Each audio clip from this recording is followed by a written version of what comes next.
Selamat pagi, saudara-saudari yang di Stockholm, dan selamat sore untuk saudara-saudari yang ada di Bern. Good morning to brothers and sisters in Stockholm, and good evening to our brothers and sisters in Berlin. In Bern. In Bern. Oh, in Ya, Bern. Bern di Switzerland. Ya, saudara, hari ini kita akan merenungkan satu bagian firman Tuhan dari Efesus pasal keempat. Today we will meditate upon the word of God taken from the book of Ephesians chapter 4, Yaitu ayat 22 sampai 32.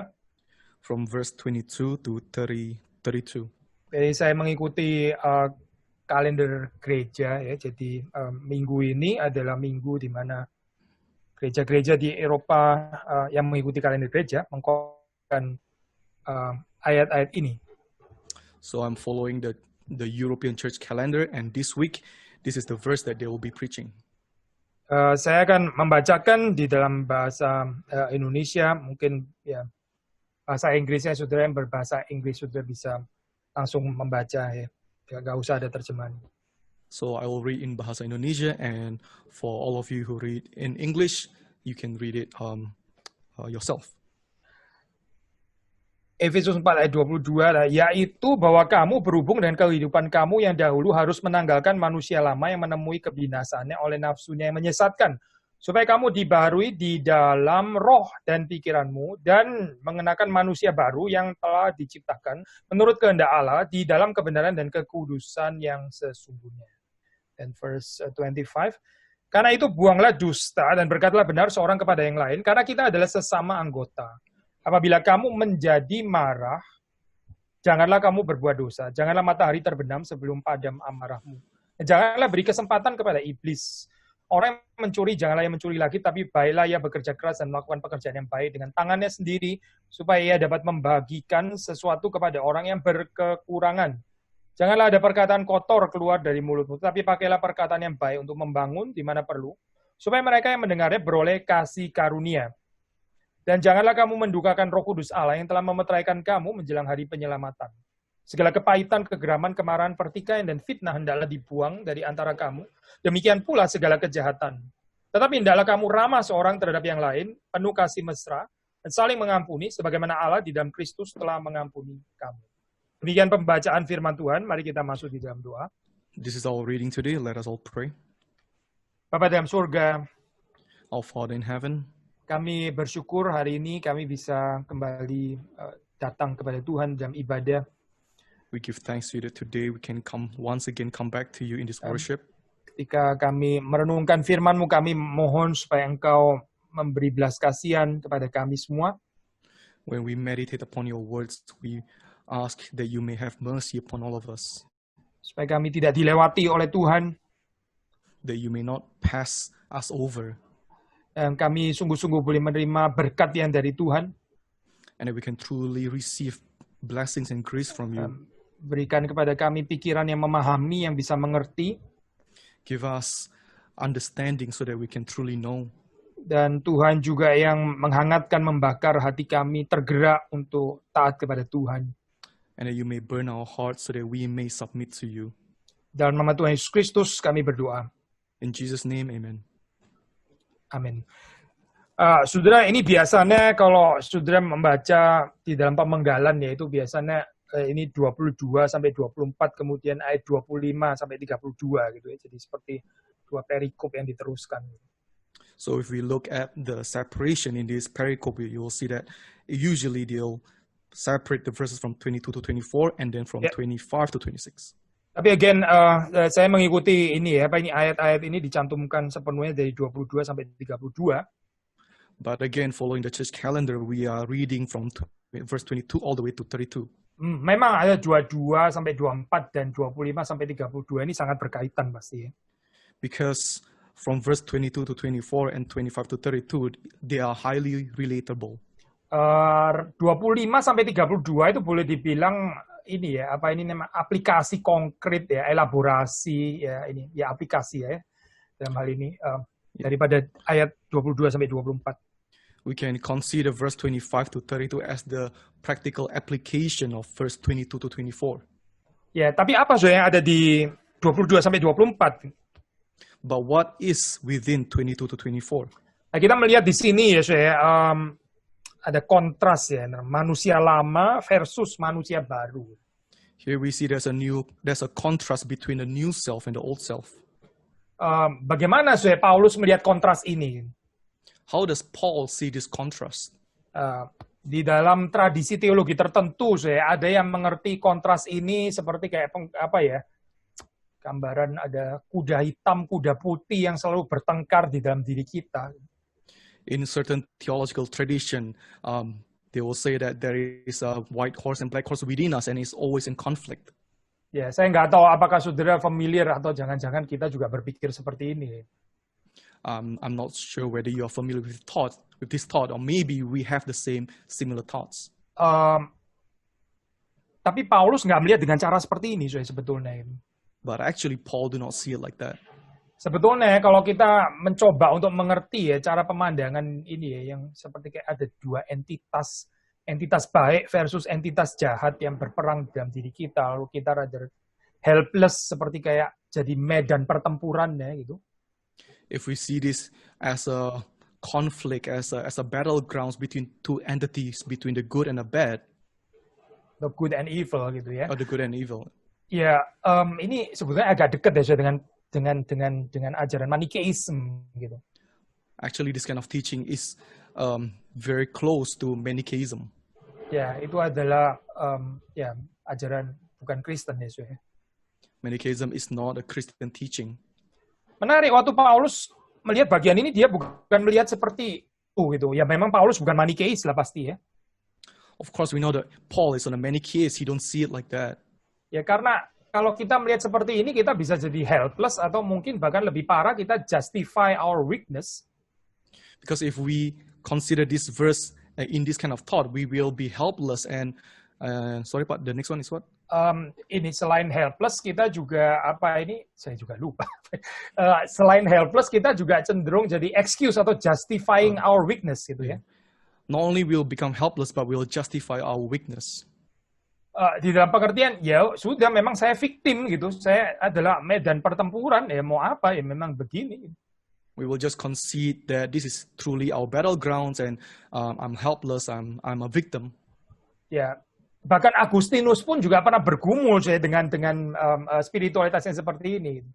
Even Augustine himself has this kind of a spiritual conflict and battles within him. Maka kalau sudah membaca di dalam tulisan Agustinus against Manichaeism, ya dia insist bahwa manusia itu ya bukan sekedar medan pertempuran seperti ini ya, tapi dia punya free will dan karena itu dia harus bertanggung jawab gitu. If we read Augustine's writings against Manichaeism, he says that man is not just this battleground, but we have free will to fight against it. Ya, dan karena itu manusia harus bertanggung jawab gitu, nggak bisa playing victim. This is why we cannot play self-victim. We have to be responsible. Tapi seperti kita tahu, setelah Agustinus di dalam periode kehidupannya yang lebih akhir, dia ada polemik dengan Pelagianisme. And we know in the later life of Augustine, he has a polemic against Pelagianism. Pelagianism. Di situ dia mengoreksi ya pandangannya. Dia menulis tulisan di dalam bahasa Latin itu retractatio namanya ya. Itu beberapa pandangan awal sama Agustinus dikoreksi itu, ditarik. We can see that he actually retracted some of his thinking, he corrected some of his thoughts. Ya, termasuk juga pandangan tentang free will itu ya. Setelah dia berdebat dengan Pelagianis, dia mengoreksi pandangan tentang free will itu. Including his concept of free will. Especially after his debate and conflict against Pelagianists, he actually changed his thinking. Dari sini sesuai kita tahu bahwa afirmasi daripada free will itu bukan solusinya ya melihat kontras ini gitu. Just from this point alone, we can understand that the affirmation of free will is not the solution to the problem. Menarik, kalau sudah membaca di dalam tulisan Paulus ya, selain Efesus tapi juga Kolose. It is interesting in Paul's letters, not only in Ephesians but also in Colossians. Paulus nggak melihat kontras atau konflik ini sebagai satu peperangan yang nggak ada akhirnya antara good and evil dan kita ini hanya medan pertempuran saja. Bukan itu. Paul does not just see these conflicts or battlegrounds as an endless conflict within us. Tetapi kalau saudara membaca, again bukan cuma di Efesus tapi di Kolose, penyelesaiannya Paulus itu adalah secara waktu. But if we read the letter of Ephesians and the Colossians, Paul's solution actually time. Yaitu, saya baca ayat 22, bahwa kamu berhubung dengan kehidupan kamu yang dahulu. Ya. Jadi manusia lama itu belongs to your past. Itu dahulu. Itu sudah lewat harusnya. Paul says in verse 22 to put off your old self, which belongs to your former life. It is behind. It is in the past. Nah, sekarang ini adalah bicara tentang the new self. Ya, ini adalah bicara tentang manusia baru. New identity. But now we are speaking of the new self, a new identity. Maksudnya begini saya, orang di dalam kehidupan saudara dan saya, kalau kita masih dikuasai oleh kedagingan dan sebagainya, ini seperti kayak kita masih suka ya living in the past. What I mean is this, if we are still controlled and bound by our flesh, it just means that we are still living in the past. Kita gagal hidup bersama dengan Tuhan in the very presence. We fail to live with God in the very present. Nah, ini ada orang yang kehidupannya itu terus terikat dengan masa lampaunya, kayak nggak beres-beres, nggak keluar-keluar gitu ya daripada masa lampau, nggak bisa berdamai dan seterusnya. There are people who are always bound by their past. They cannot find peace. Ya kalau bahasa ini ya di Indonesia orang sering kali ngomong orang yang nggak bisa move on gitu ya.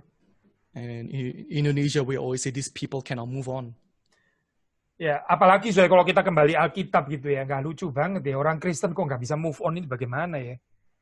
Furthermore, if we are Christians and we read the Bible, it's highly ironic if Christians cannot move on. Jadi, sekali lagi di sini, Paulus melihat manusia lama ini sebagai yang sudah lewat, ini di belakang. Kita sudah harusnya meninggalkan ini, karena sekarang kita diberikan new self di dalam Kristus. Again, for Paul, the old self is in the past, but now we are given a new identity, a new life. Saya spontan teringat dengan Israel ya, waktu mereka sudah dipimpin keluar dari Mesir gitu oleh Tuhan melalui Musa. I'm reminded of the story of Israel, how God used Moses to lead Israel out of Egypt. Saudara perhatikan di dalam cerita itu katakan ya sebagian daripada Israel ada yang masih mau living in the past. Mereka kepingin kenikmatan daging yang ada di Mesir dulu. If we take a look at the story, we know that some people, they want to go back to the past. They want to enjoy their life in Egypt. Ya, orang yang nggak bisa memaknai the very presence bersama dengan Tuhan. These are people who cannot enjoy the very present with God. Very tiring, kehidupan yang terus diikat dan ditarik ke belakang oleh masa lampau, ya, manusia lama ini. A life which is always constantly being pulled back and bound by the past is really tiring. Di sini dikatakan manusia lama yang menemui kebinasaannya oleh nafsunya yang menyesatkan. Here Paul says the former manner of life is corrupt, is full of deceitful desires. Sebaliknya yaitu bicara tentang manusia baru, ya, mengenakan manusia baru. But Paul continues to say that we should put on the new self. Jadi ada yang ditanggalkan, ya, ada yang dikenakan. There are things that we should leave behind, but there are things that we should put on. Menarik, kalau kita membaca di dalam ayat ke-24 ya, di sini saya belum sempat ini cek yang terjemahan bahasa Jerman, tapi di dalam berbagai macam terjemahan ini kayaknya ada variasi gitu. It's interesting when we look at verse 24, there are variations, even though I haven't checked the German translations. Misalnya di dalam bahasa Indonesia ya, ayat 24, dan mengenakan manusia baru yang telah diciptakan menurut kehendak Allah di dalam kebenaran dan kekudusan yang sesungguhnya. Ini terjemahan bahasa Indonesia ya. Telah diciptakan menurut kehendak Allah. Tolong Pak Ruben terjemahin ini ya, persis seperti Indonesia ya. Manusia baru yang telah diciptakan menurut kehendak Allah. So in Indonesian language, it says that we are to put on a new self, created according to the will of God. Yeah. According to the will of God itu ya. Itu yang bahasa Indonesia ya. Tapi kalau saya buka ESV misalnya di sini ya, ini created after the likeness of God in true righteousness and holiness. Yeah. But if we take a look at the ESV version, it writes created after the likeness of God. Nah, saya in true bandingin lagi righteousness. dengan KJV ya, ini yang KJV lama. Saya nggak ada kesempatan untuk bandingkan dengan yang NKJV, tapi ini KJV. And in the KJV version, yaitu new man which after God is created in righteousness and true holiness. After God is created. it writes in after God is created. Ya, saudara lihat di sini paling nggak ada 3 versi ya. 3 versi terjemahan. So we see 3 variations of translation within this text alone. Di dalam tradisi reform seperti sudah tahu ya, biasanya kita mengaitkan ini kan juga dengan kejadian 1 gitu. Kejadian 1 maksudnya penciptaan manusia menurut gambar rupa Allah. In Reformed tradition, we know that we will relate this verse with Genesis 1 in the creation of man. Ada dasarnya, terutama kalau ya kita misalnya pakai variasi ya, ESV ya, karena di sini after the likeness of God in true righteousness, holiness, maka kita bisa almost automatic teringat allusion di Genesis chapter 1 itu.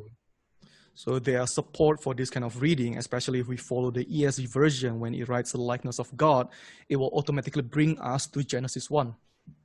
Tapi nggak semua komentator setuju dengan kaitan ini ya, karena again, kalau variasi terjemahan yang lain nggak pakai likeness gitu ya, kenapa mesti dihubungkan dengan Genesis chapter 1? But not all commentators will agree with this kind of relation because in other variation, in other translation, it does not use the word likeness in the likeness of God. So why must we go back to Genesis 1? Anyways, di dalam Reform Theological Tradition kita tahu memang ini seringkali waktu bicara tentang creation imago Dei after the image of God. Memang kan seringkali dikaitkan dengan tradisi Efesus ini yang mengatakan true righteousness, holiness, biasanya ditambah lagi true knowledge gitu ya. True righteousness, true holiness, true knowledge gitu kan, 3 hal ini. We know that in Reformed tradition, when we talk about imago Dei, the image of God, we will relate this with what is written in the book of Ephesians, with true righteousness, with holiness, and even with true knowledge. Kadang kita waktu mengerti ini, kita juga mengatakan Adam itu pada mulanya dia diciptakan dalam true righteousness, true knowledge, true holiness gitu ya. And when we know this, we will say that when Adam was created, he was created in true righteousness, holiness, and knowledge. Lalu baru setelah dia jatuh ke dalam dosa, ya dia kehilangan ini ya, true righteousness, true knowledge, true holiness. It is only after he fell into sin that he lost the true righteousness, holiness, and knowledge. Tapi kalau saudara baca secara ketat ya di dalam Efesus ini ya, ini yang dibilang created after the likeness of God. Ini adalah the new self sebetulnya. But if we really want to be strict in our reading in verse 24, what is created after the likeness of God in true righteousness is the new self. Jadi ini penting eschatologically sebetulnya saya. Ini nggak bicara tentang past ya. So these points eschatologically does not speak of the past. Dan ini konsisten saya dengan pembahasan Paulus itu, karena dia bicara old self itu yang the past, new self itu yang ke depan di sini ya. And this is consistent with what Paul has been saying because he says that the former manner of life, the old self is in the past and the new self goes beyond to the future. Saya nggak mau terlalu berpolemik dengan apa yang kita biasa inilah ya dengar waktu kita bicara tentang creation after the image of God, true righteousness, true holiness, true knowledge, itu terus kemudian kita benturin dengan ayat ini. Saya nggak mau terlalu berpolemik gitu ya dalam hal ini. I do not want to use this verse to be too polemic against the idea that when Adam was created, he was created in the true righteousness, holiness, and knowledge. Tapi begini saya, kalau kita berpikir secara jelas ya, kan kita nggak bisa mengatakan bahwa Adam itu pada mula diciptakan dia itu new self gitu. Terus waktu jatuh itu old self. Terus kemudian waktu ditebus new self lagi gitu. Jadi new, old, new. Kayaknya nggak begitu kan saya konsepnya ini. But if we really want to think clearly and to be think strictly, we cannot say that Adam was created as a new self, and then when he fell into sin, he became the old self, and now that man is renewed, he came back to the new self again. So from new, old, new again. I don't think it works like that. Poinnya adalah begini, kita nggak bisa mengatakan bahwa setelah kita ditebus ini kita kembali lagi kepada the original state of creation, gitu ya, original creation. Bukan kembali lagi, kita melampaui bahkan. The point is that when we are renewed, we are not going back to the original creation, but we actually beyond the original creation. Ya, dari di sini kita melihat bahwa di ciptaan mula-mula pun itu masih ada eschatological point. Ini bukan ciptaan yang sudah perfect dan nggak perlu lagi bertumbuh gitu ya, nggak ada eschatological point. Bukan, tapi ini mengarah ke depan. Tapi ternyata nggak mengarah ke depan, malah ke bawah jatuh gitu. We see that even in the original creation, there's an eschatological point. There should be progress towards that point, but we do not see this progress. Instead, we see the fall. Jadi sekali lagi waktu kita membicarakan tentang ini ya, true righteousness, true holiness ini pandangan kita ini ke depan, bukan bernostalgia ke belakang. Oh dulu ya, waktu Adam diciptakan itu ya, true righteousness, true holiness, kayaknya menyenangkan gitu ya. Terus seperti kayak dia, oh Taman Eden dan sebagainya. Ini bukan going back gitu, tapi pointing forward sebenarnya. Again, when we say about true righteousness and holiness, we're not looking backwards. We're not thinking about how Adam was joyful and rejoicing in the garden. But actually, when we talk about true righteousness and holiness, we are looking forward. Sekali lagi ya, Paulus itu mengajar kita untuk melihat ke depan gitu, goal yang disediakan oleh Tuhan. Again, Paul is teaching us to look forward to see the goal that God has prepared for us. Masa lampau itu sudah lewat, itu adalah bagian manusia lama. Kita sudah tinggalkan bagian itu. The past is the past and is the former manner of life, is the old self, and we have left that behind. Sekarang bagaimana kehidupan saudara dan saya, despite ya di keadaan apapun ya, keadaan yang sulit, ada banyak pergumulan dan sebagainya, tapi kita tetap move forward itu tadi. So the question now is, how should we, in our conflict and struggles and difficulties today, that we shall move forward? Tadi kita mengatakan, ayat 25 dan seterusnya ini boleh dibilang practical application daripada old self, new self itu tadi ya. Just now we have seen how the verse 25 to 32 is the practical application of the old self and the new self. Nah ini memang typical later Pauline letters ya, seperti Efesus, Kolose, kemudian Timotius, surat-surat pastoral gitu ya. And this is the typical style of later Pauline letters like Ephesians and Colossians and so on. Yaitu penekanannya itu kepada ini ethics ya, aplikasi konkret di dalam hal ini. Itu banyak sekali There is an emphasis on ethics, on practical applications. Jadi bukan berarti surat-surat ini sudah nggak percaya lagi bahwa doktrin penting ya, pasti bukan itu. So we are not these letters are not saying that doctrine is no longer important.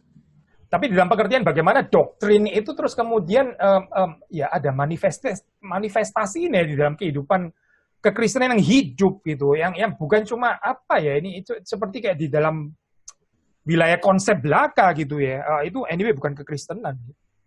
But now the emphasis on how this doctrine can have a manifestation, have an practical application, and not just to be confined within a conceptual stage. And that's not Christianity. Jadi saudara melihat di sini kaitannya ya antara waktu pembicaraan manusia lama, manusia baru segera disusul dengan practical application. We see that between the relationship of the old self and the new self is immediately followed by practical application. Kita baca di dalam ayat ke-25 ya, mulai ayat ke-25 di situ.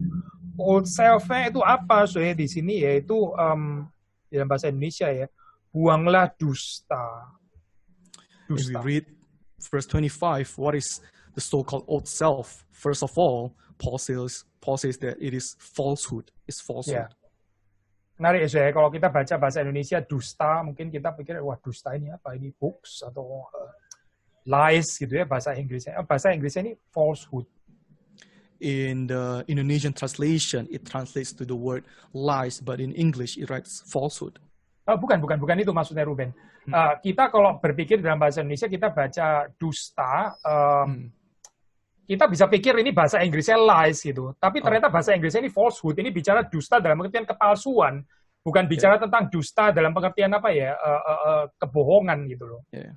So if we read the Indonesian translation, it will translate to the word lies, deception. We might think, we might think. But in English, it is interesting that it writes falsehood. Yeah, so it's clear in the English version that it should be understood as falsehood, not lies. Yeah, because lies belong to the Johannine theological profile. Indeed, itu di Yohanes ya, dusta itu diterjemahkan menjadi lies kalau di Yohanes gitu. In the Gospel of John, the same word is translated to the English word of lies. Yeah, the same Indonesian word ya, I mean ya. Jadi bahasa Indonesia ini bicara sama-sama dusta, tapi sebetulnya di dalam Yohanes memang artinya itu lies, tapi kalau di dalam Efesus ini artinya ini di sini maksudnya falsehood ya. So the same Indonesian word in the Gospel of John is translated to lies, but in the book of Ephesians here is written as falsehood. Maksudnya begini, jangan mengerti dusta di sini karena misalnya kita ya pembaca Indonesia terus kita mengerti dusta ini, kita pikir ini lies gitu ya. Itu Yohanes, ini Efesus kok. So especially for Indonesian readers, we cannot understand this verse as Paul saying that it is lying, but it's not lying, it's actually falsehood. Jadi apa falsehood ini dalam pengertian apa gitu? So how do we understand falsehood in this verse? Ya ini bukan dalam pengertian orang yang suka bohong gitu, misalnya bohong kanan kiri, menipu kanan kiri, mungkin nggak begitu sih. So falsehood is not speaking of a person who is full of lies, who is lying, who keeps lying to other people. Tapi ini falsehood di sini ini against truthfulness ya, against kejujuran dalam pengertian truthfulness. But falsehood here is understood against truthfulness. Falsehood in this sense ini boleh disinonimkan juga dengan apa ya, lack of transparency atau kurang ada keterbukaan. Falsehood, kepura-puraan. Falsehood here can be understood as a synonym of a lack of transparency. Atau lack of openness juga ya. So again, ini adalah satu kehidupan yang tertutup gitu ya. So we can see that this is like a closed, shut life. Yeah. Susah ya, memang. A hidden life, or not hidden. Iya, pokoknya gini lah. Apa kalau di bahasa Indonesia orang ngomongnya apa ya? Jaga image gitu ya, image management atau apa, susah ya terjemahannya ya. Orang yang jaga image gitu ya, yang mau tampilnya itu ya kalau bisa orang itu nggak tahu kalau saya sedang ada persoalan atau problem. So it's a life of self-consciousness, of keeping our image, putting up false image. Ya, putting false image benar itu. Jadi nggak ada keberanian untuk membuka diri ya. Karena ya ini komunitasnya nggak sehat gitu. So there's no courage to open oneself because he's living in an unhealthy community. Kenapa sih ini apa ya, orang itu takut terbuka gitu ya? Karena waktu terbuka itu menjadikan kita ini vulnerable sih memang, menjadikan kita ini jadi rapuh ya. Why are we so afraid to open up ourselves? Because we know when we open up ourselves, we become vulnerable, we become weak. Vulnerable dalam pengertian apa sih? Kalau orang tahu kelemahan saya, jangan-jangan saya di-reject, kan sakit ya sih. Vulnerable in what sense? We are afraid that if people truly know us, they might reject us and this will hurt us. Atau ya kita dihina, direndahkan, terus orang mulai, ternyata lu itu gitu kan ya, udah lah. Nah, kita jadi takut sih dengan apa penolakan seperti itu, penghinaan seperti itu. Or we are afraid to be shamed upon, to be looked down upon. We are afraid that people will know who we are and say, "Oh, you are actually like that," and we don't want to be looked down upon. Tapi Kristus datang untuk memberikan kepada kita the new self. But Christ came to give us a new self. Ya apa itu new self? Ini konkret sekali new self. So what is the new self? And here we can see it is something really concrete.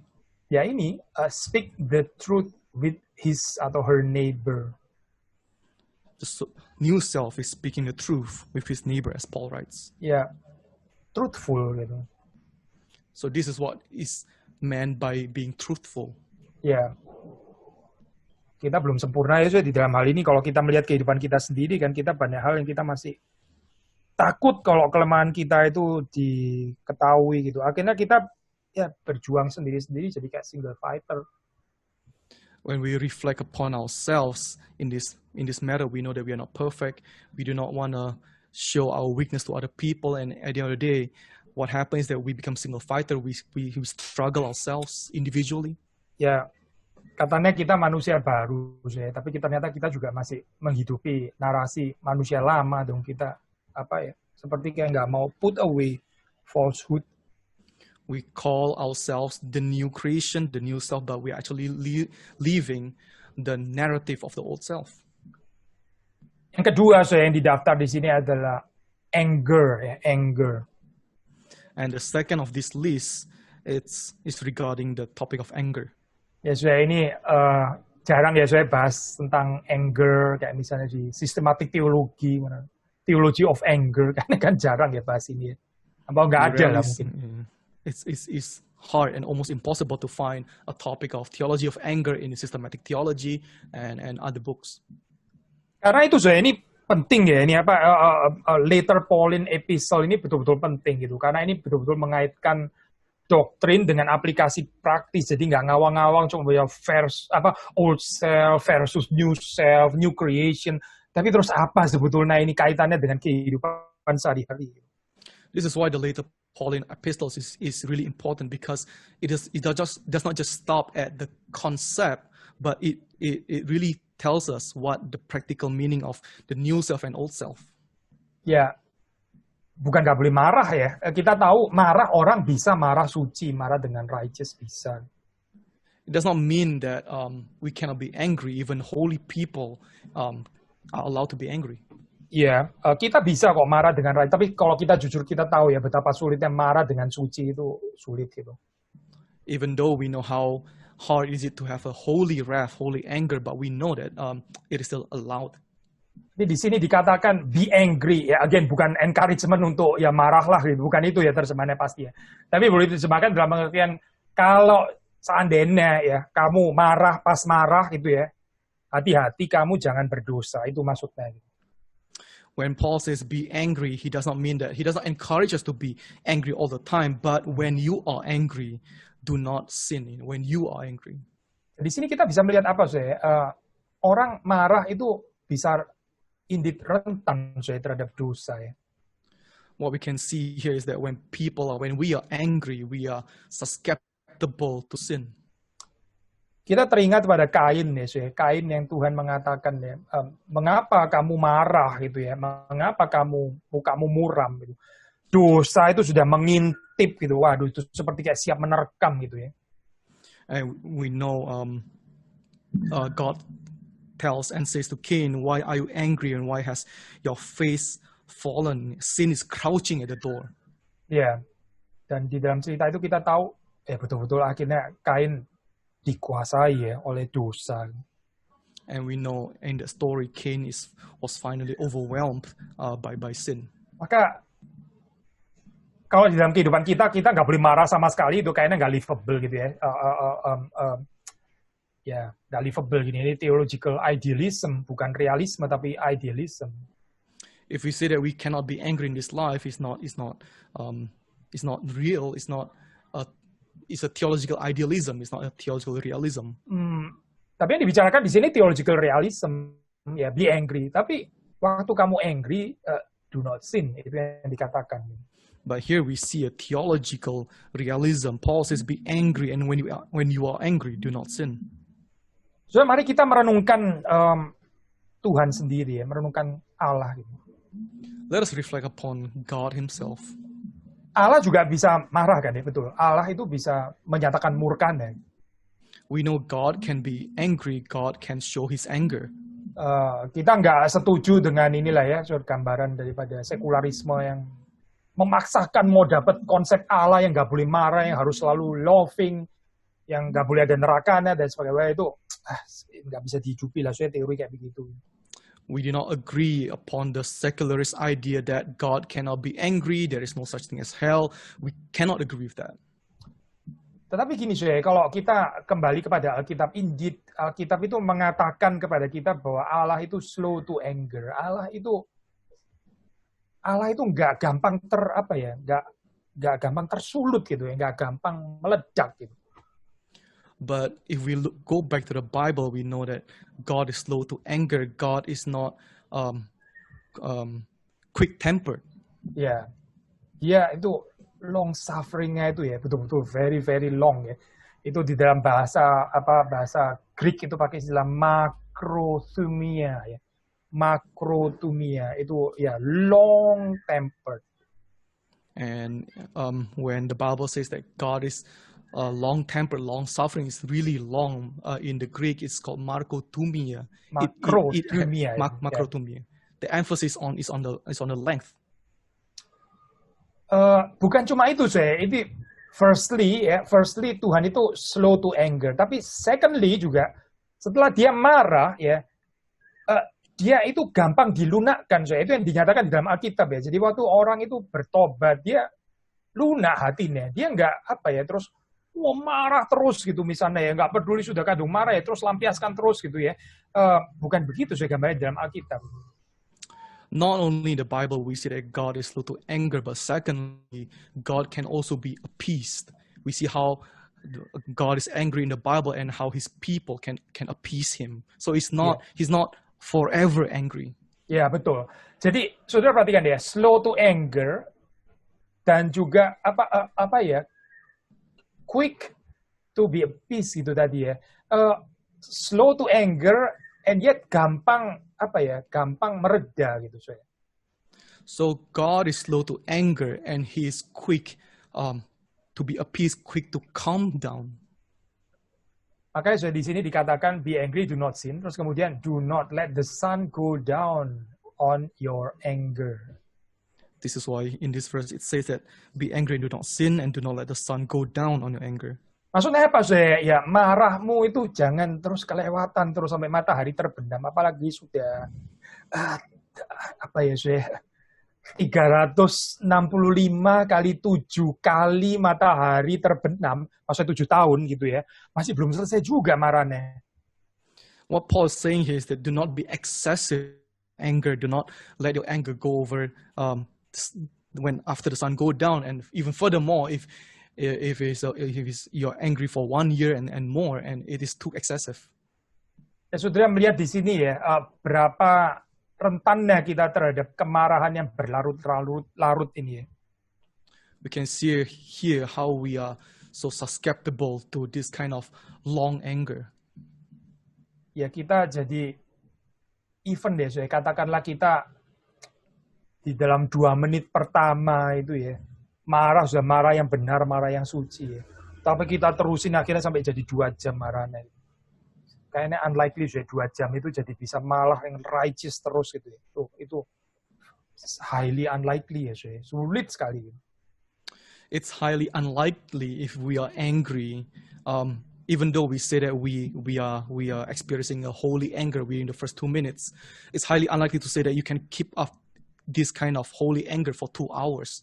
It's not really possible.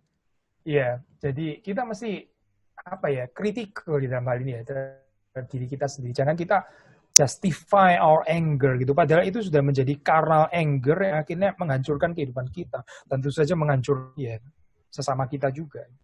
In this we have to be highly critical. We cannot justify our anger.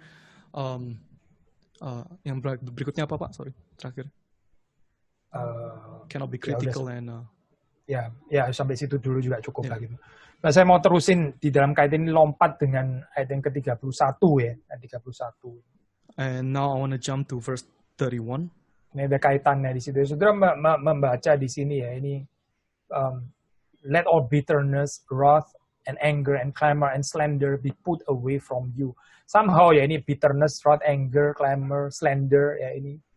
Ya ada hubungannya dengan anger ya, semuanya gitu. And if you look at verse 31, when Paul says bitterness, wrath, anger, clamor, and slander, all these are related to anger actually. Dan dari ayat ini ya, Paulus memberitahukan kepada kita itu ini loh, sumbernya ini dari bitterness itu. From this, Paul is trying to say to us that the source of all this is actually bitterness. Hati-hati ya, kalau kehidupan kita itu kita nggak bisa ini ya Pak, bukan comes to term ya istilahnya, tapi apa ini namanya, overcome gitu ya, overcome bitterness gitu, atau overcome pain, overcome perasaan terluka. Brothers and sisters, we have to be careful in our lives that we cannot be overcome by pain, bitterness, Ya, perasaan yang apa ini ya, being hurt gitu ya, hurtful atau apa gitu ya.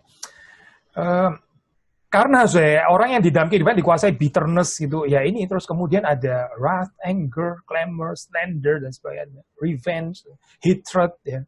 Wah, jadi kompleks sekali. Because those people who are overcome by bitterness, they will produce wrath, anger, clamor, slander, and this kind of life is highly suffering. Tuhan mau membebaskan kita dan Tuhan indeed sudah membebaskan kita. Gitu. God wants to free us, and God has indeed freed us. Karena dikuasai oleh bitterness itu belongs to the old self. Itu sudah lewat harusnya. Itu hidup saya dulu. Because being bound by bitterness is the old self. It should be something of the past. Kita ini sudah mengenakan new self dan akan terus mengenakan the new self.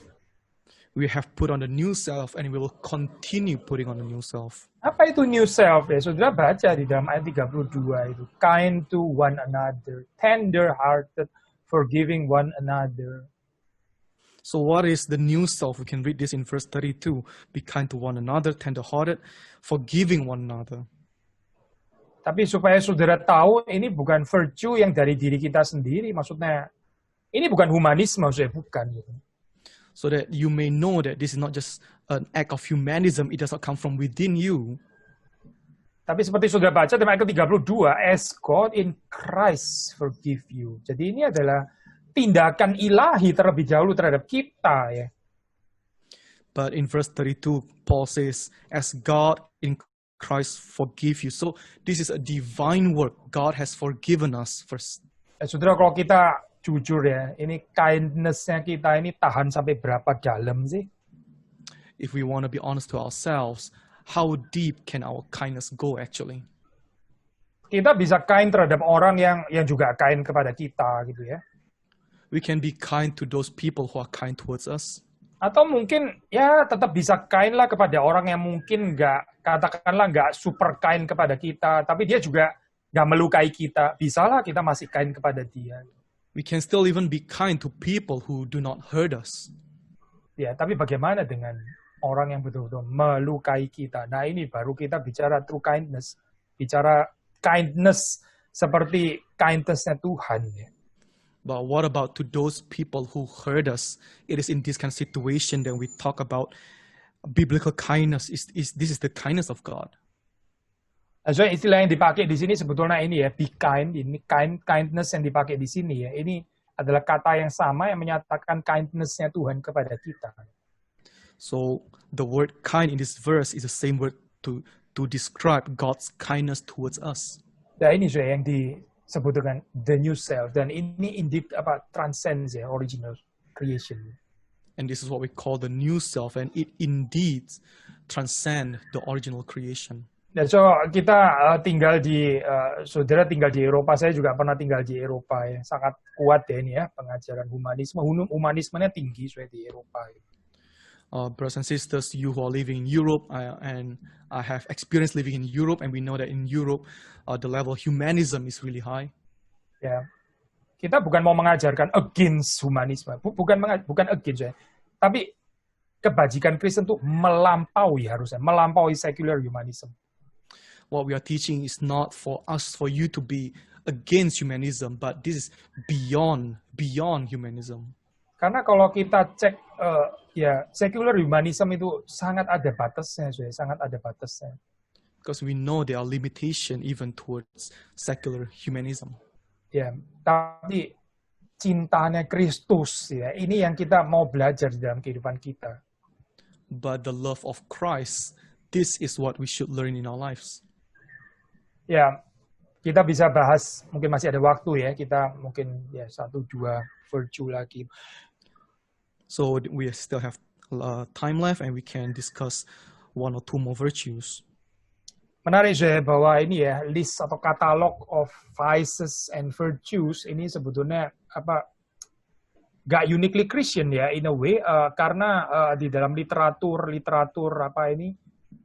Greco-Roman culture juga ada list atau katalog of vices and virtues. So it is interesting to see that this list of vices and virtue is not exclusively a Christian thing, but in the Greek-Roman culture, we see also similar list or catalog of vices and virtues. Tapi bukan berarti waktu Paulus menulis ini just sekedar let's say cheap imitation gitu ya, cuma tiru-tiru doang gitu, main copy, plagiarism, bukan. But it doesn't mean that when Paul writes this list, he is just imitating or he's doing plagiarism, he's just copying from the Greek-Roman culture. Karena saudara tahu di sini ya, waktu Paulus katakan ya mungkin saja waktu bicara tentang ini ya, tentang kindness. Ya kindness di sini ya, oke, Greco-Roman culture juga mengajarkan kindness, tapi di sini kindness diajarkan ini kindness yang radikal.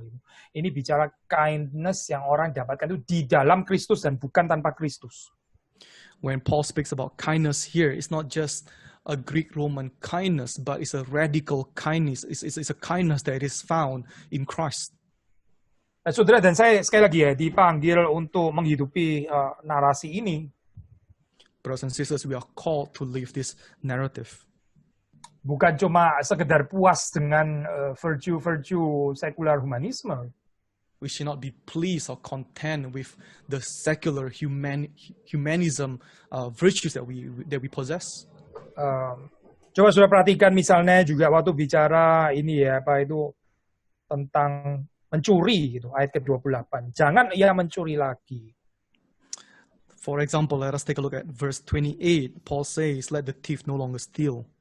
Jadi lawan katanya mencuri di sini bukan cuma sekedar tidak mencuri lagi ya. So what is the contrast of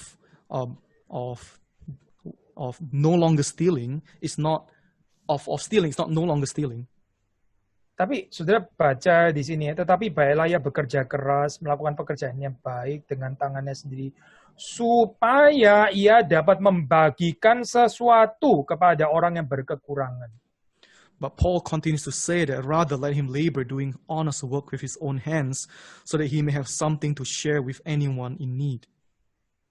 Saudara perhatikan ya, bukan cuma sekedar berhenti jadi benalu atau jadi parasite gitu ya, kerja keras, tapi setelah kerja keras ya ternyata uang tetap untuk dia dan keluarganya sendiri. Brothers and sisters, take note that Paul did not say that he just have to stop, he just have to work and to earn money for himself. Paul did not just say that. Tetapi Paulus mengatakan supaya ia dapat berbagi, ya. Supaya dia ada life of sharing, dan ini a Christian thing to do ya, hal ini. But Paul continues to say that he may have something to share. He has to enter a life of sharing. This is a life of Christianity. Sudah perhatikan ya, khususnya dalam zaman seperti sekarang ini ya, ini pelayanan diakonia dari gereja itu penting. If you look at the times today, the diaconal work of the church is really important. Jangan kita nggak peka dengan saudara kita yang sedang berkekurangan. We cannot be insensitive towards our brothers and sisters who are in need. Justru di dalam saat seperti ini ya, gereja, orang Kristen sesungguhnya sedang diuji. It is in times like this that Christians are actually facing a test. Dua belah pihak ya, sudah dalam hal ini. It's actually a two-sided thing. Dari sisi orang yang berkelebihan, ya dia bisa membantu orang yang berkekurangan. From those who are abundant, they can help those who are in need. Tapi mereka yang berkekurangan, ya ingat ya, waktu Tuhan sudah menolong, ya karena kita percaya berkekurangan ini enggak selamanya ya. Tapi waktu saudara diberkati, ya ingatlah saudara harus menolong yang berkekurangan yang lain. For those who are in need, they must remember, because we know that we will not be forever in need, but those who are in need and be blessed and be helped by God, they must remember to help those who are in need in the future. Jangan membiasakan diri terus berada di dalam posisi orang yang ditolong, tapi nggak pernah memberkati orang lain. Ini sikap yang juga tidak baik ya. Do not accustom yourself to being someone who are always in need. This is also a vice actually. Jadi sudah melihat di sini Paulus mengajar mereka untuk let him labor ya, bekerja keras ya, bukan supaya sekedar dapat mengumpulkan uang sendiri, tapi supaya dia juga hidup ini bisa menjadi berkat bagi yang lain. So when Paul calls these people to labor and do honest work, it is not just for them to accumulate wealth for themselves, but so that they can be a blessing for other people in the future. Tentang perkataan ya, di sini juga di-address ya. And Paul also addressed regarding talks coming out from our mouths. Ya, ada perkataan kotor. Perkataan kotor itu the old self again belongs to the past ya. Again, the so-called corrupting talk, the corrupt talk belongs to the old self, is in the past. Tetapi di sini ada perkataan yang baik untuk membangun. But Paul also mentions about good talk that is good for building up. Sehingga mereka yang mendengar perkataan yang baik yang membangun ini ya, dikatakan di sini beroleh kasih karunia. So that Paul says, so that this good talk for building up may give grace to those who hear. Di dalam bagian lain kita membaca ya ini apa? Kata-katamu itu jangan hambar ya. Hendaklah kata-katamu jangan hambar. Hambar apa ya? Hambar itu tawar gitu, nggak ada rasanya. In other parts of the Bible, it writes that let not your words be bland. Ya, tapi terus kemudian lawan katanya apa ya? Lawan katanya tawar, hambar itu apa ya? Coba kalau di dalam pengertian daripada Perjanjian Baru. So in the New Testament perspective, what is the contrast against blandness? Ya, yang dikatakan di situ, tetapi hendaklah kata-katamu itu penuh kasih. Nah, sudah perhatikan ini ya. Kata-kata yang penuh kasih itu ada rasanya. Kata-kata yang nggak disertai dengan kasih itu tawar, hambar. But the Bible writes, let your words be filled with love. From here we can see that when words are filled with love, it is full of flavor. But when it's without love, it is bland and tasteless. So ini di dalam masa pandemi ini kita tahu salah satu salah satu simptomnya katanya orang nggak bisa mencium bau. Itu ya, lidah kurang bisa merasakan gitu ya. We know in this pandemic, one of the symptoms of this virus is that you lose your sense of smell, taste. Ya, lalu kita seandainya terus tiba-tiba mulai kehilangan sense of taste. Wah, kita jadi khawatir, kita curiga. Ini saya kena COVID bukan ya? And when we lose our sense of taste, we will start worrying and we'll start thinking whether we have contracted COVID or not. Saya mau tanya saya, kita punya kepekaan nggak sih kalau kata-kata kita ini waktu hambar gitu ya, waktu hambar, tawar, tasteless itu tadi. Kita juga punya kepekaan yang sama nggak ya? What I want to ask is that, do we have the same sensitivity when we realize that our speech, our talk has lost its flavor? Do we have this kind of sensitivity towards it? Dan banyak orang pada saat ini terlalu conscious ya, terlalu peka, terlalu sensitif dengan physical need. Bukan berarti hal itu necessarily pasti salah, tidak. Nggak harus salah memang. Even though it's not necessarily wrong, but many people are too or highly sensitive towards the physical changes that we experience in these times. Tapi kita ini juga punya kepekaan, kesadaran terhadap spiritual realm nggak sih? Ini waktu again perkataan kita ini menjadi tasteless gitu ya, menjadi nggak ada flavornya.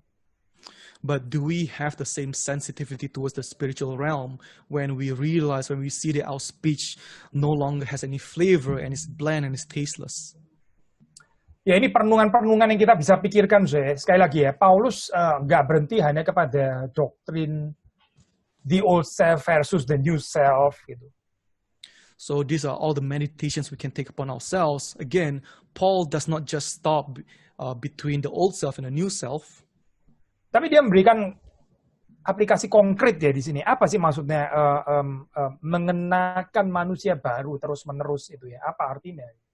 But Paul indeed gave us a true practical application, what it means by putting on a new self, what it means by being the old self. Apa artinya juga created after the likeness of God in true righteousness and holiness, itu apa artinya? He explains what it means when he says that we are created after the likeness of God in true righteousness and holiness. Siswa yang ini new self ini diberikan Tuhan itu bukan tanpa Kristus. Again, God did not give us this new self apart from Christ. Maka kita yang percaya kepada Yesus Kristus, saudara, dan saya sekali lagi diundang untuk menjalani kehidupan yang worthy of the gospel yang kita percaya itu. We who are called in Christ are called to live a life that's worthy of the gospel. Saudara perhatikan kehidupan jemaat mula-mula, ya tentu saja mereka bukan tanpa kekurangan memang. Let us take a look at the early church. We know that they are often in need. They have many needs actually. Ya, dan juga bukan nggak ada weakness gitu ya, maksudnya bukan nggak ada flaw gitu. They have their flaws, they have their weakness. Ya, tapi mereka bisa mempunyai satu apa ya, dinamika yang mempengaruhi society dan sebagainya. Whereas sekarang kekristenan ini seperti kayak khususnya di dunia barat dianggap seperti kayak makin lama makin nggak relevan ya, boleh ada boleh nggak ada. But in the early church, apart from this, even though in spite of his weaknesses, they possess this dynamic to change the society. But in the church today, especially the European church, the church is no longer relevant. It can exist or it can cease to exist. Ya, dianggap lah, considered kayak irrelevant gitu ya, nggak memberikan sumbangsi. Banyak orang yang meninggalkan gereja sudah. The church is considered to be irrelevant, and many people also starts to leave the church. Sudah keadaan seperti ini harusnya membuat saudara dan saya berintrospeksi. This kind of situation actually should push us to introspect ourselves. Sekali lagi saya pertanyaannya, betul nggak sih di dalam hidup ini kita betul-betul put on the new self dan sudah berpisah dengan the old self? The question is that we really have to ask ourselves, have we truly put on a new self and abandoned or leave behind the old self? Bagaimana kita, ya lebih daripada sekedar manajemen ya, saya nggak mau pakai istilah anger management ya, ini lebih daripada management ya. Tapi bagaimana kita dealing with anger misalnya? I do not want to deem this as management, but for example, how should we deal with our anger?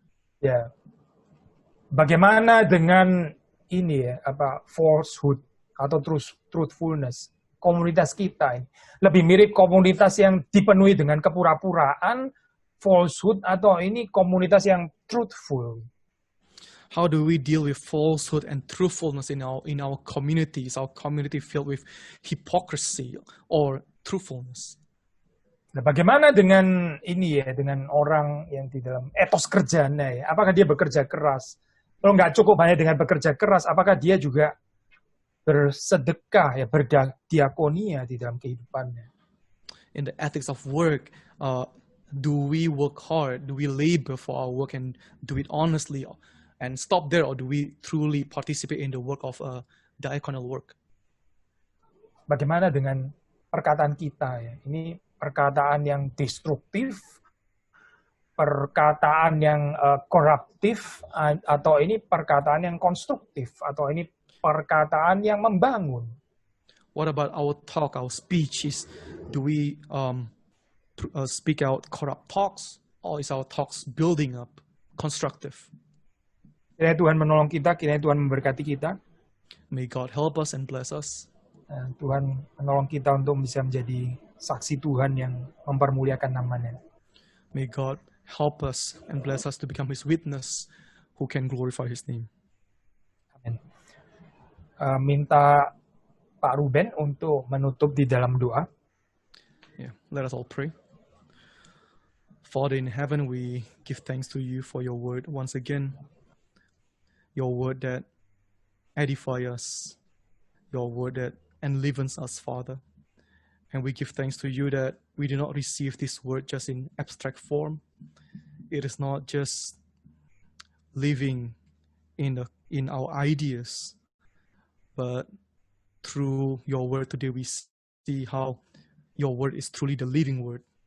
It's something that we can manifest in our lives, and we ought to manifest in our lives as children who have been redeemed in Christ, who have been forgiven, loved, and called to become your glorious children. Father, let us open our eyes and let this glorious vision and love envelops us, surrounds us, manifests us. And in the love of Christ and by the love of Christ, we truly want to abandon our corrupt self, our old self, our disgusting self, Father. And we want to grow in Christ more and more. We want to be like Christ. We want to love Christ. We want to glorify you just like how Christ glorifies you. And let us truly take heed of what we have learned today, what it means by being a new self in our words, in our actions, in our community. Let us truly be able to submit to you and be a good witness to live our lives according to your word, to your will. And we know in this you are pleased, and we know in this and you are glorified. And in that, Father, in your glory, we rejoice and we are grateful. Once again, we give thanks, receive our prayer. In Jesus' name, amen.